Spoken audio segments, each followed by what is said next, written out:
आप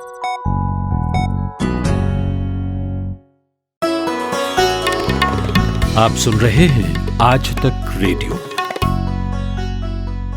जैसे किसी भी फिल्म को चलाने के लिए हर कास्ट और क्रू इम्पोर्टेंट होती है, क्योंकि केवल एक्टर्स ही इम्पोर्टेंट या डायरेक्टर और प्रोड्यूसर ही सबसे ज़्यादा इम्पोर्टेंट नहीं होते। वैसे ही हमारी बॉडी को चलाने के लिए भी बॉडी का हर हिस्सा इम्पोर्टेंट है। हर अंग शरीर में अपना अपना काम कर रहा होता है।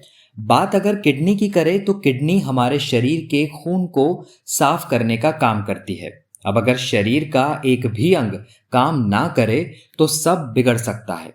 आज हेलो डॉक्टर में हम किडनी से जुड़ी समस्याओं पर बात करेंगे और ऐसे नतीजों पर पहुंचने की कोशिश करेंगे ताकि आपको किडनी से जुड़ी समस्या ना हो, और अगर कोई किडनी का रोगी है तो उसके लिए भी ये पॉडकास्ट इम्पॉर्टेंट है। Hello doctor. हेलो डॉक्टर आज तक रेडियो की एक खास सीरीज है जिसमें हम आपकी सेहत से जुड़े टॉपिक्स पर काम की जानकारी आप तक पहुंचाते हैं स्पेशलिस्ट डॉक्टरों से बात करके। यानी अलग अलग बीमारियों पर मशहूर डॉक्टरों का ज्ञान, उनकी सलाह घर बैठे आप तक पहुंचती है हर मंगलवार सुबह आज तक रेडियो पर।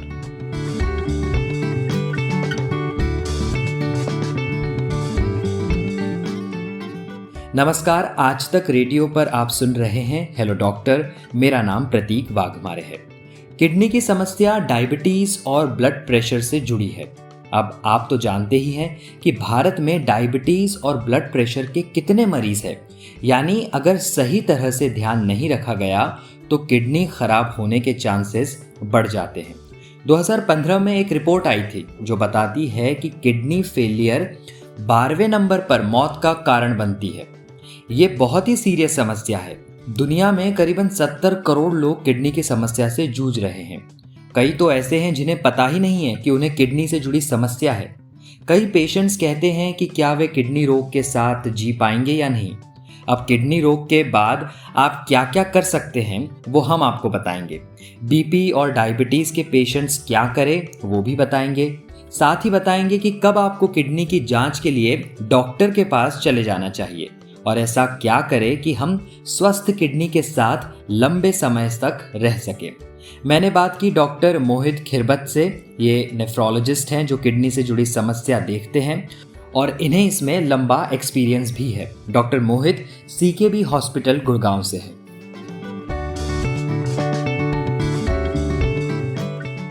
बहुत बहुत स्वागत है डॉक्टर मोहित आपका आज तक रेडियो पर।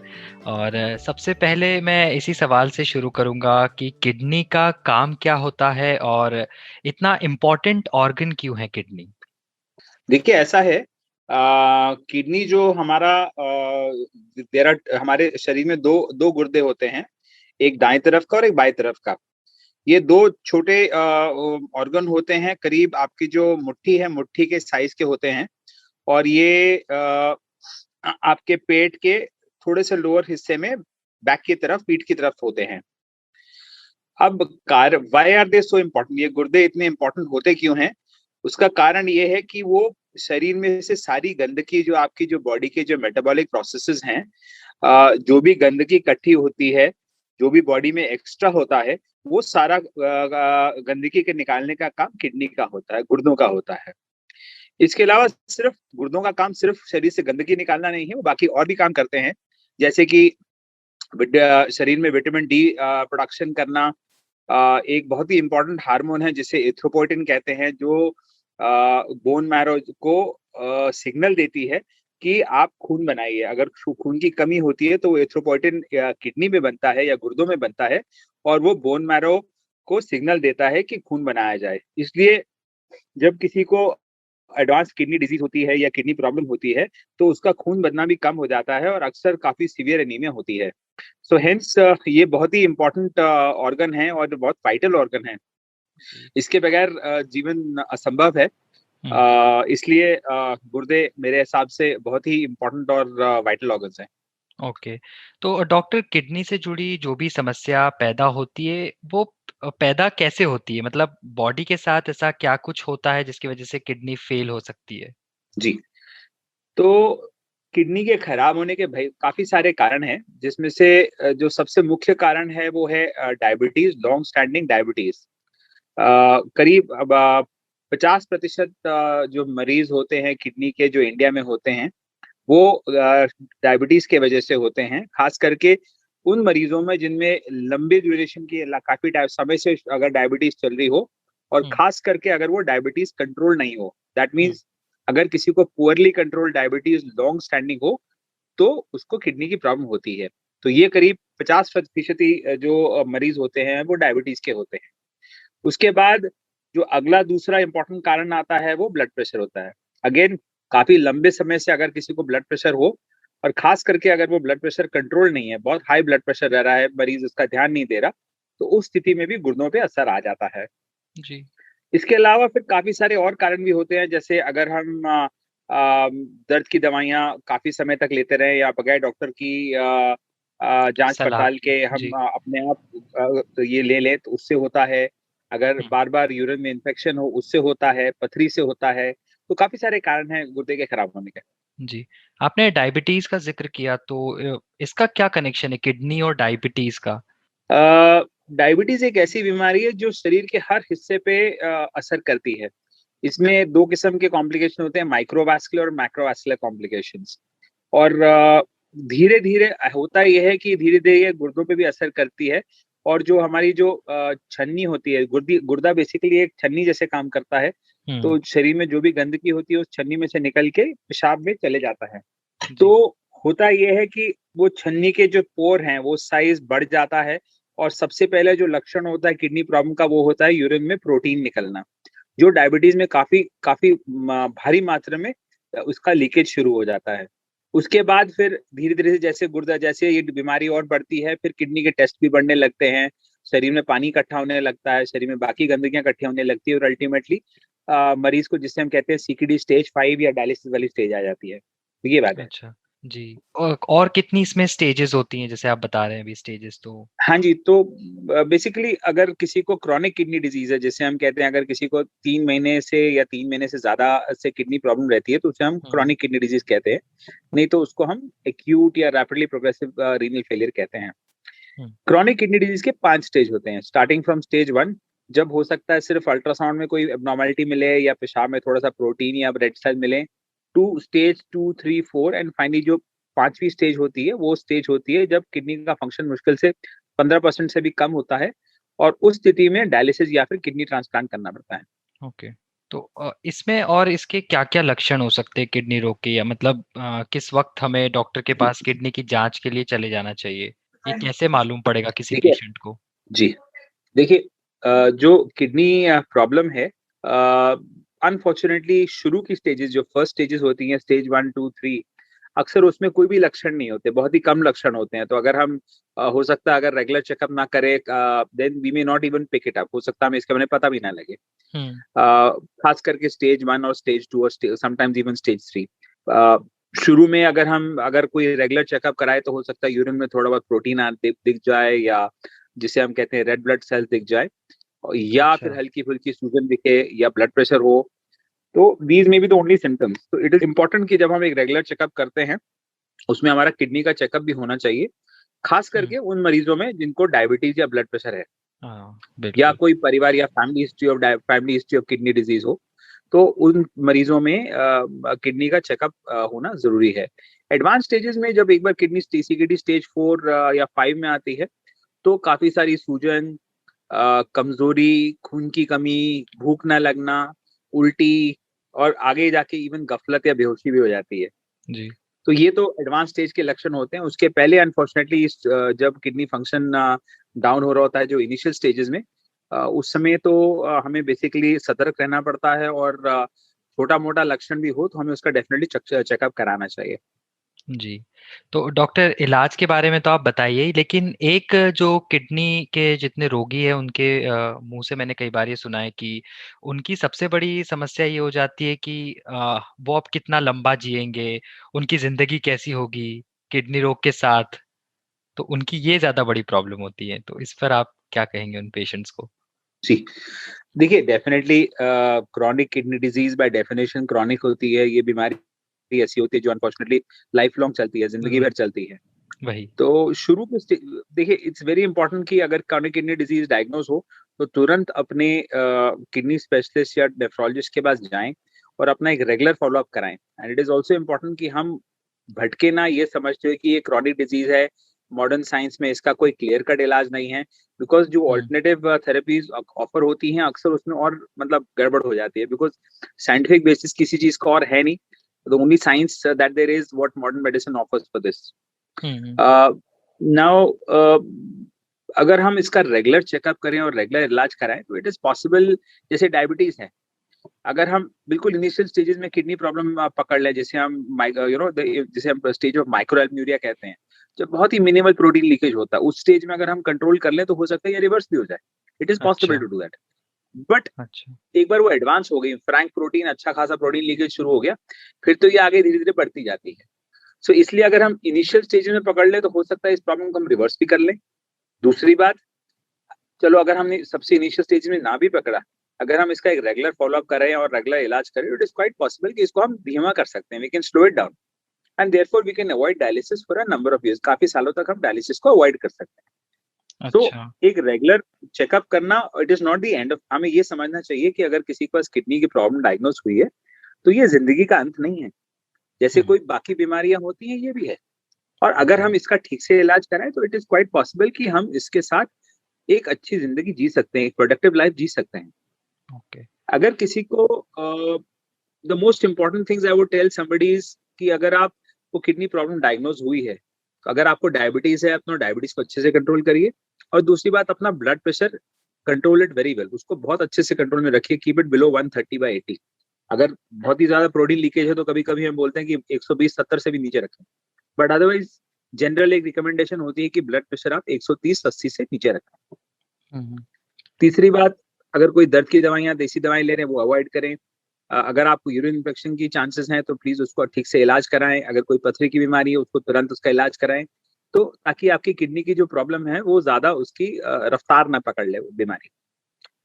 अगर किसी को डायलिसिस या ट्रांसप्लांट वाली स्टेज भी आती है तो it is not the end of life. देखिए, हमारा काम ये नहीं है कि एक मरीज को जिंदा रखे, हमारा काम है एक मरीज को एक अच्छी जिंदगी दें, एक प्रोडक्टिव लाइफ।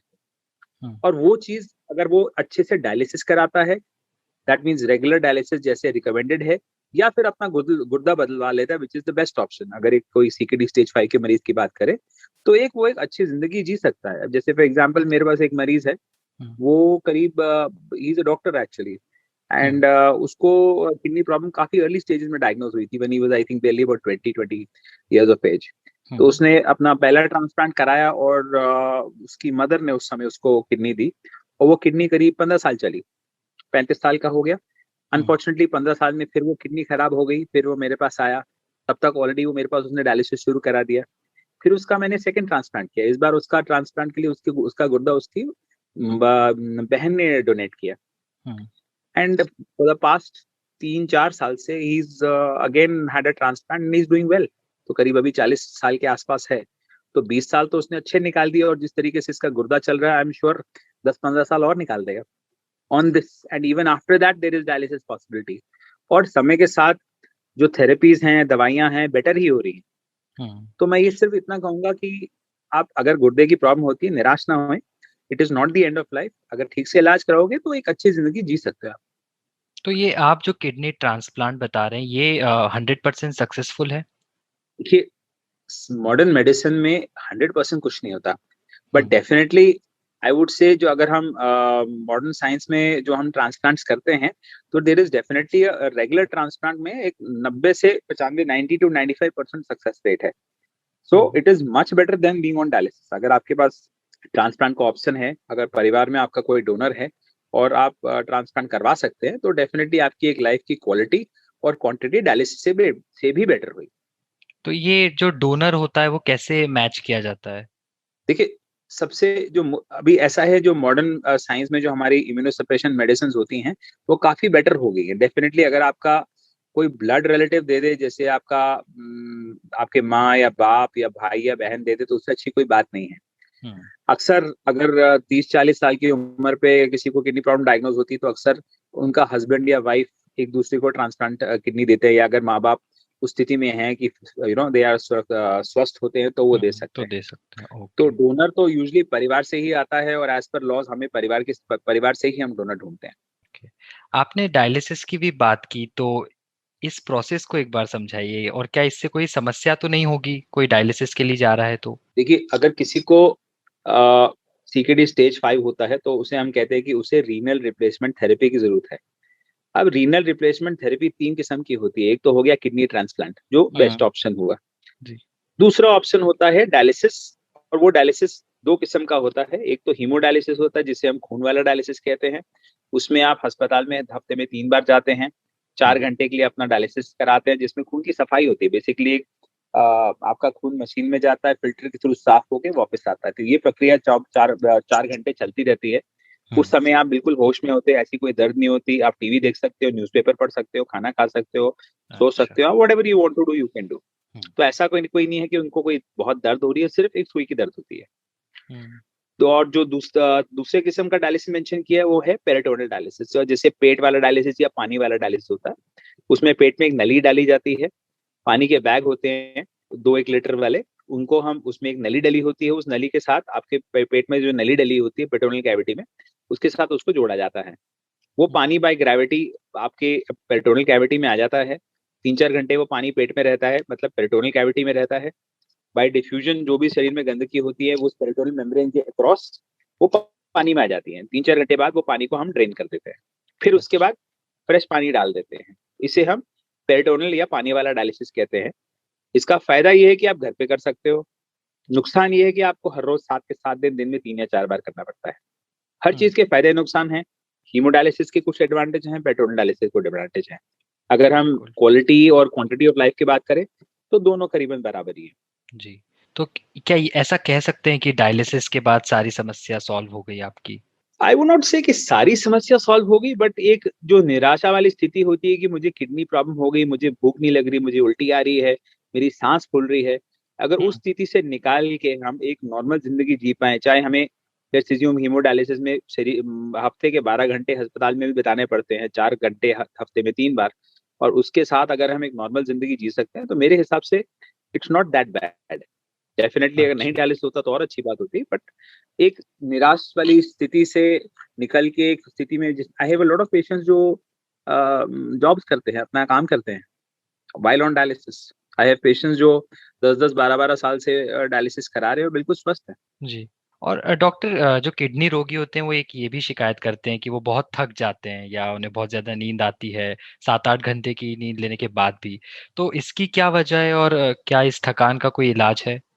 अ, अक्सर थकान उन मरीजों, देखिए डायलिसिस की जो एक इम्पोर्टेंट बात है कि अपना डायलिसिस पूरी तरीके से कराइए, आधा डायलिसिस ना कराएं। मैं 2 डायलिसिस कराऊंगा या हफ्ते में 1 डायलिसिस कराऊंगा, तो ऑब्वियसली अगर हम पूरा नहीं कराएंगे तो फिर ऑब्वियसली हमें वो पूरे रिजल्ट्स भी नहीं मिलेंगे। अच्छे से अच्छा। हमें डायलिसिस कराना है और अच्छे से खाना है। That is the secret of being healthy on dialysis. अगर आप जी। पूरा डायलिसिस नहीं कराएंगे तो भूख नहीं लगेगी तो कमजोरी आएगी। ओके। सो वंस एक मरीज डायलिसिस पे आ जाता है, तो उसको हम कहते हैं आप अच्छे से प्रोटीन, हाई प्रोटीन वाली डाइट खाइए, अच्छे से खाना खाइए। कुछ चीजों की आप परहेज फिर भी करना पड़ता है, बट मेजोरिटी चीजें हम खा सकते हैं। और खास करके प्रोटीन जो शुरू में हम रिस्ट्रिक्ट करते हैं, बाद में तो हम बोलते हैं आपको ज्यादा प्रोटीन खाइए, जितना प्रोटीन खा सकते हैं खाइए। सो अच्छा। अगर अच्छे से डायलिसिस किया जाए तो शायद कमजोरी नहीं आनी चाहिए। But okay. डेफिनेटली अगर किसी को कमजोरी आ रही है, देन दैट नीड्स इवैल्यूएशन। खून की कमी तो नहीं है, ऐसा तो नहीं है कि शरीर से ज्यादा पानी निकल रहा हो, थिंग्स लाइक दैट। तो एक प्रॉपर मतलब इवैल्यूएशन एक उस स्थिति में होना आगे चाहिए, जाँच का तो ऐसी विषय है। बात हो। ओके। जी तो जी। इसमें एक जो डायलिसिस है और किडनी ट्रांसप्लांट है, इसमें एक एप्रॉक्स कितना खर्च आता होगा डॉक्टर साहब? देखिए, डेफिनेटली अगर हम अगेन कॉस्ट की बात करें, तो मोस्ट कॉस्ट इफेक्टिव जो थेरेपी है वो ट्रांसप्लांट है। डेफिनेटली शुरू में एक साथ काफी खर्चा हो जाता है, लेकिन एक साथ खर्चा हो जाता है, लेकिन अगर लॉन्ग रन में बात करें तो वो कॉस्ट इफेक्टिव है। क्योंकि शुरू में करीब हो सकता है आपका, देखिए परिवार डोनर तो किडनी से मतलब जो किडनी डोनर है वो तो परिवार से ही आएगा। ठीक है, किडनी के लिए कोई लेन देन अभी कोई अलाउड नहीं है एज पर लॉ, तो उसका कोई कॉस्ट नहीं है। खर्चा आता है आपका ट्रांसप्लांट प्रोसेस का, टेस्टिंग का, ट्रांसप्लांट प्रोसीजर का, और ट्रांसप्लांट के दौरान जो इंजेक्शन दिए जाते हैं। मोटा मोटा आप लेके चलिए करीब 6 से 7 लाख का खर्चा आता है किडनी ट्रांसप्लांट में। ट्रांसप्लांट कराने में। हम्म, जी, ये है एबीओ कंपैटिबल ट्रांसप्लांट। आजकल अगर परिवार में ब्लड ग्रुप मैचिंग वाले डोनर नहीं है, तो अक्रॉस ब्लड ग्रुप भी हम कर सकते हैं ट्रांसप्लांट। उसमें हम्म, कॉस्ट थोड़ा ज़्यादा आ जाता है, 2-4 लाख का एक्स्ट्रा फालतू खर्चा आ जाता है, डिपेंडिंग ऑन कितने एंटीबॉडी टाइटर्स हैं, वो काफ़ी सारी चीज़ें होती हैं उसमें। But hmm, otherwise within 6 to 7 lakhs in a normal unaided setup, एक नॉर्मल प्राइवेट हॉस्पिटल में अगर आपका परिवार का डोनर आपके पास अवेलेबल है, तो 6 से 7 लाख में खर्च डायलिसिस सॉरी ट्रांसप्लांट हो जाता है। हम्म, रही बात डायलिसिस की, डायलिसिस अनफॉर्चुनेटली उसमें इट्स अ रिकरिंग कॉस्ट। मतलब आपने हर डायलिसिस का आपको कॉस्ट आता है और 2-3 दिन उसका असर रहता है, फिर आपको डायलिसिस कराना पड़ेगा। तो अगर हम हफ्ते में 3 बार की बात करें, तो मोटा-मोटा आप लगा लीजिए, अगर आप 2-2,500 भी एक डायलिसिस का कॉस्ट लगाएँ, तो करीब हाँ, 7-8 हज़ार रुपए हफ्ते का कॉस्ट आ जाएगा। और अगर हम इसको 4 से मल्टीप्लाई करें, तो करीब 27-28 या 30,000 के आसपास उसका खर्चा आ जाता है महीने का। कुछ ओके, हॉस्पिटल हैं जो they are aided by various organisations, वहाँ खर्चा कम आता है। कुछ और हॉस्पिटल जो बिल्कुल ही अनएडेड है, तो हो सकता है थोड़ा ज़्यादा आए। बट हाँ, एवरेज आप लगा लीजिए करीब 1500 से 3-4 हज़ार के बीच में एक डायलिसिस का कॉस्ट होता है अलग-अलग हॉस्पिटल में। अच्छा। ये बताइए डॉक्टर साहब कि किडनी ठीक रहे उसके लिए हमारी डाइट कैसी होनी चाहिए और हम क्या-क्या करें जिससे कि हमारी किडनी एक लंबे समय तक हमारा साथ देते रहे? जी। सो देखिए, लाइक आई सेड, जो most common cause of kidney problem है, वो है डायबिटीज़। तो अगर तो इस ऑब्वियसली सीधी-सी बात है, अगर हमें डायबिटीज़ अवॉइड करना है, तो हमें बेसिकली फिटनेस, क्योंकि डायबिटीज़ तो एक मेटाबॉलिक डिज़ीज़ है। हुँ, अगर हमें इसके बारे में सोचना है कि डायबिटीज़ को कैसे अवॉइड किया जाए, तो डेफ़िनेटली फिर वही बात आती है कि एक अच्छा active lifestyle जिएँ।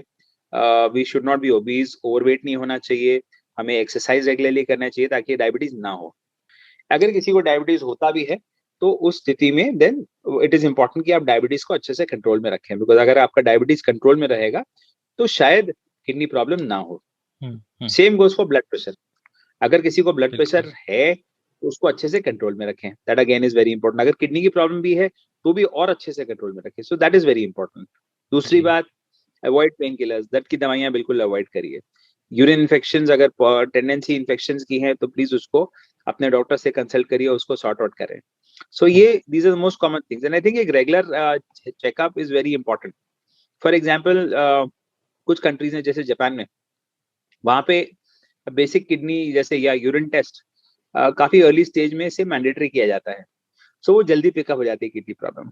So I think हाँ, एक इट इज़ एक अवेयरनेस फैलाना और एक रेगुलर चेकअप कराना is very important, because kidney problem ऐसा नहीं कि आपको 50, 60, 70 साल में होएगी।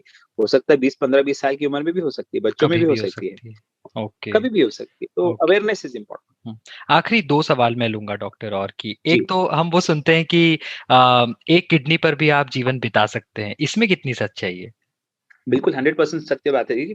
अगर हम ये देखते हैं कि जब कोई किडनी डोनेट करता है, तो उसके पास कितनी किडनियाँ बचती हैं? 1 ही किडनी बचती है हुँ, और उस किडनी पे भी वो आदमी ज़िंदगी अच्छी सी ज़िंदगी, नॉर्मल ज़िंदगी जी लेता है।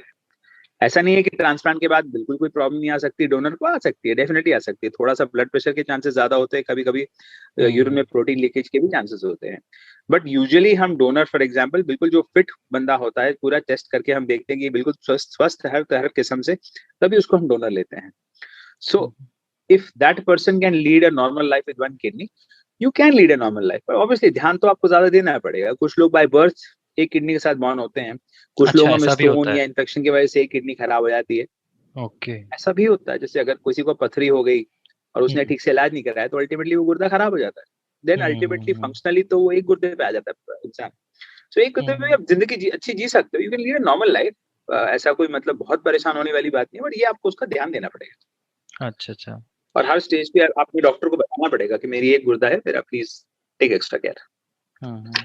तो डॉक्टर आपके पास ऐसे कई पेशेंट्स आते होंगे जो किडनी को लेकर इस रोग को लेकर कई ऐसी बातें करते होंगे जो भ्रम है या झूठी है। बेसिकली मिथ्स इसके अराउंड क्या-क्या हैं, जो आप बता सकते हैं और उसे दूर कर सकें? देखिए, I am an allopathic doctor. I go by science. So hmm, I would just say that have faith in modern medicine. Hmm, I would definitely agree कि हाँ, ठीक है, मॉडर्न मेडिसिन में भी कोई 100% इसका मतलब इलाज नहीं है अदर देन हुँ, ट्रांसप्लांट और डायलिसिस। बट उस उस मार्ग से भटकने से भी कोई फायदा नहीं है, क्योंकि अनफॉर्चुनेटली अगर हम सच बोल के आपको बताते हैं कि जी इसका कोई 100% इलाज नहीं है, बेस्ट ऑप्शन एक ट्रांसप्लांट है, तो शायद आपको 10 लोग और भी मिल जाएंगे जो बोल देंगे जी हम आपका गुर्दा बिल्कुल ठीक कर देंगे, और शायद वो भटक भी जाए। तो that's very important at that point of time, जब आप एक बहुत ही एक वनरेबल स्टेट में होते हो, because you are looking for support from somewhere. कोई बोल दे जी मैं आपका गुर्दा ठीक कर दूंगा, और अनफॉर्चुनेटली हो सकता है आपका somebody may take undue advantage of you. हाँ, सही कह रहे So हैं। it is very important. आप कितने सारे अगर आप नेट भी खोलेंगे तो आपको 10 अगर आप डालेंगे किडनी डिजीज ट्रीटमेंट डालेंगे, तो आपको 10 या 20 या 30 वेबसाइट मिल जाएंगी जो बोल देंगे जी गुर्दे का शर्ती इलाज। अब ऐसे थोड़ी होता है।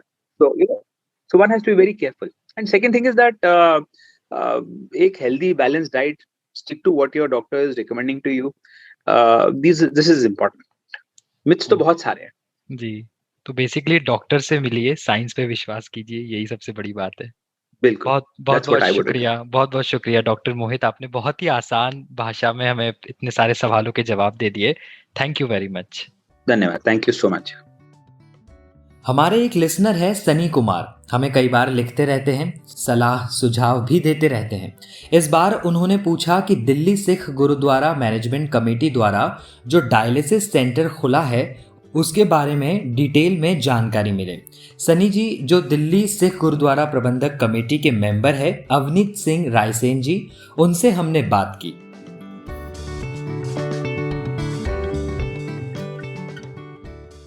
आजकल किडनी की प्रॉब्लम ऐसी होती है जो आज की डेट में हर दूसरे बंदे को डायबिटीज है। जब डायबिटीज होती है तो बंदे की सबसे पहले इफेक्ट करती है लंग और किडनी, और जब किडनी पे इफेक्ट आता है तो धीरे धीरे होते होते होते बात आ जाती है डायलिसिस पे। तो आज की डेट में ये बहुत ज्यादा जरूरत पड़ रही थी मेडिकल फैसिलिटीज की। तो ये अब दिल्ली सिख गुरुद्वारा मैनेजमेंट कमेटी है, इसके अंडर में हमने एक हॉस्पिटल की शुरुआत करी है जिसकी 7 मार्च 2021 को इसकी शुरुआत हुई है। इसका बाला साहेब हॉस्पिटल नाम है, और ये इस हॉस्पिटल में अभी फर्स्ट फेज में हमने किडनी का जो डायलिसिस होता है उसकी शुरुआत करी है, और 100 बेड से शुरुआत करी है। वहां पर 100 बेड एंड 100 मशीन्स डायलिसिस की वहां पर फर्स्ट फेज में आ गई है। और इसकी जो मेन बात है कि आज की डेट में आपने देखा होगा कि जो डायलिसिस होता है वो 4000 से लेकर 5000 रुपए पर विजिट का लगता है, और हमारे इस हॉस्पिटल में बाला साहेब हॉस्पिटल में ये फ्री ऑफ कॉस्ट होगा। और आपको मेन बात मैं जो इस हॉस्पिटल की खासियत मैं कह सकता हूँ कि इस हॉस्पिटल में कहीं कैश काउंटर ही नहीं है, बिलिंग काउंटर ही नहीं है। तो कैश का इसमें कुछ है ही नहीं, यहाँ पर सिस्टम हमने रखा ही नहीं है। सिर्फ मानवता की सेवा होगी यहाँ पर। और ये नहीं कि अगर ये दिल्ली सिख गुरुद्वारा मैनेजमेंट कमेटी ने खोला है तो यहाँ सिर्फ सिख पेशेंट ही आ सकते हैं, यहाँ किसी धर्म के लोग आ सकते हैं, हिंदू सिख मुस्लिम ईसाई। इवन कि कल अपना जो 7 तारीख को जब इसका इनॉग्रेशन हुआ 7 मार्च 2021 में, तो इसका जो पहले पेशेंट थे वो भी मनोज कुमार जी थे, जो जिनका कल से ही इलाज शुरू हो गया वहां पर। और इसका जो नेक्स्ट लिस्ट रहेगा वो 500 बेड का रहेगा जिसके अंदर सभी बीमारियों का इलाज होगा। और मैं आपको एक बात और ऐड करना चाहता हूँ इसके अंदर, हमारे गुरुद्वारा बंगला साहिब है जो कैनॉट प्लेस के पास पड़ता है गुरुद्वारा बंगला साहिब, वहां पर MRI की सुविधा भी अब हम देना शुरू करेंगे तकरीबन 1 मंथ में या 2 महीने में। अप्रैल में और मई में हम शुरू कर देंगे। मशीन आ चुकी, और बाहर जहाँ पर MRI का एक कॉस्ट 6 से 7 हजार रुपए लगता है, और वहां पर ये MRI सिर्फ 50 रुपए में होगा। उम्मीद है आपको आज के हेलो डॉक्टर के इस एपिसोड से खूब सारी जानकारियां मिली होंगी। फिलहाल इस पॉडकास्ट में बस इतना ही। आप हमसे कुछ कहना चाहते हो, कोई सलाह सुझाव या शिकायत हो तो हमें लिख सकते हैं radio@aajtak.com पर, ये हमारा ईमेल पता है। आप हेलो डॉक्टर को Hubhopper, Google podcast, Apple podcast, Spotify, Jio Saavn, Pocket Cast जैसे तमाम प्लेटफॉर्म्स पर सुन सकते हैं। अब मुझे यानी प्रतीक वाघमारे को दीजिए इजाजत और सुनते रहिए आज तक रेडियो। नमस्कार। हमारे यहाँ महिलाओं की स्थिति बहुत ही खराब है, बराबरी तो दूर, हमने उनको अभी भी बहुत पीछे कर रखा है। आप साउथ ईस्ट एशिया जाइए, वहां पे देखेंगे आप महिलाएं बहुत काम करती हैं, पर यहाँ पे उनको वो मौका नहीं मिलता। उनको हम माँ बेटी यत्र नार्यस्तु पूज्यन्ते रमन्ते तत्र देवता जैसी श्लोक सुना के उनको खुश रखना चाहते हैं। 1 अरब 25 करोड़ वाले देश में अगर आधी जनसंख्या काम नहीं करती हो तो उसका GDP घंटा बढ़ेगा, मतलब खाक। तो शिव का आप सिग्निफिकेंस देखिए कि लैंग्वेज में, डांस में, कल्चरल कल्टीवेशन में आप किसी भी देवता को जिसे आप सबाल्टर्न कहते हैं, जिसे आप फोक ट्रेडिशन कहते हैं, उसमें जितना ज्यादा इस्तेमाल हुआ भरोसे वाला और सुलभ जो देव है या जो ईश्वर है वो शिव है, उतना और कोई नहीं है। सोशल ड्रिंकिंग जो करते हैं ना, वो हमेशा मैं कदे में नहीं जाते। उनका स्लोगन है यदा कदा मैं कदा। तो बस सोमवार के सोमवार यदा यदा ही मैं कदस्य सोमवार भवति भारत। 3 रंगों के 3 किरदार, ताऊ, बाबा और मैं यानी सरदार। हर हफ्ते हम करते हैं बतकही, सारे जहान का ज्ञान और मजेदार गप भी। सुनिए हमारा वीकली पॉडकास्ट 3 तार, नया हफ्ता नया बवाल। आज तक .in/रेडियो के साथ साथ स्पॉटिफाई, जियो सावन, एप्पल पॉडकास्ट और गूगल पॉडकास्ट जैसे ऑडियो प्लेटफॉर्म्स पर।